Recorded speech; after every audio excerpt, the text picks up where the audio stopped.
Hello,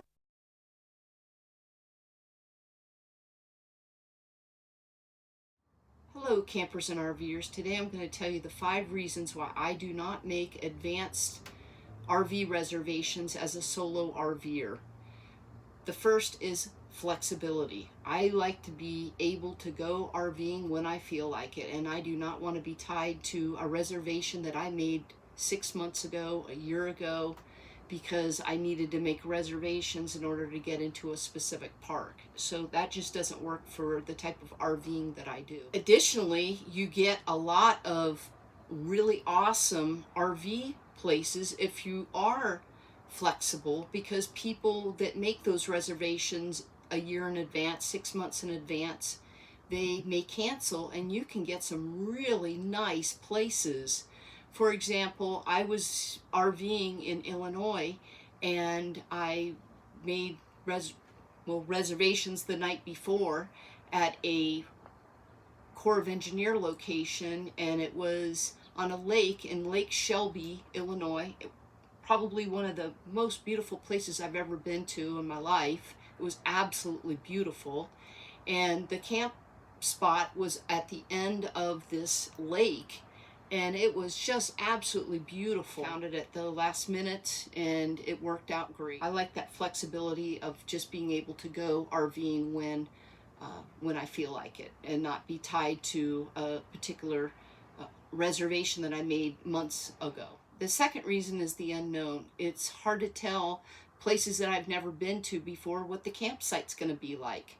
And making reservations a year in advance, 6 months in advance, 8 months in advance, and not knowing what I'm going to get when I get there is sometimes just doesn't work out for me.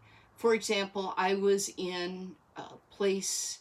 I was up in New Hampshire, and I was going to be traveling through New York, in Woodstock, New York, so I contacted the place the night before to make sure that they had availability before I traveled down there. And they said, yes, come ahead. So I did. I got to the location, and it was not a place I felt safe going to or staying at. So I ended up going to a local mall that they had there, or outdoor mall, and looking through my various places that I can stay at: Harvest Host, Passport America, Moose Lodges, Elks Lodges, things of that nature. And I found a Harvest Host location that was 30 minutes away, and it was at a farm. It was absolutely beautiful. Another one of the most beautiful places I've ever stayed. And it was at the last minute. They said, come ahead. It was at a farm, and I was able to get fresh corn and tomatoes and zucchini and some other items. And again, it was at the last minute. So the third reason is the schedule. I don't want to be tied to a schedule with the type of RVing that I do. I like that flexibility of being able to come and go and just drive as far as I feel like. Some days I may want to drive more miles. Some days I want to drive less miles. So being tied to a schedule just doesn't work for me. Number 4 is the unforeseen circumstances or situations that occur.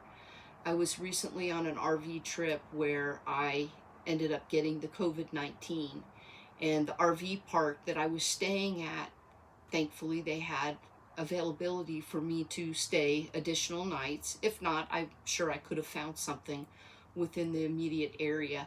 But if I had prepaid for reservations at another location that was miles away,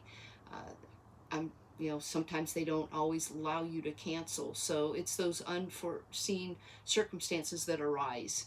And the last is the weather. It's so unpredictable. You never know when you're going to get hurricanes, tornadoes, windstorms.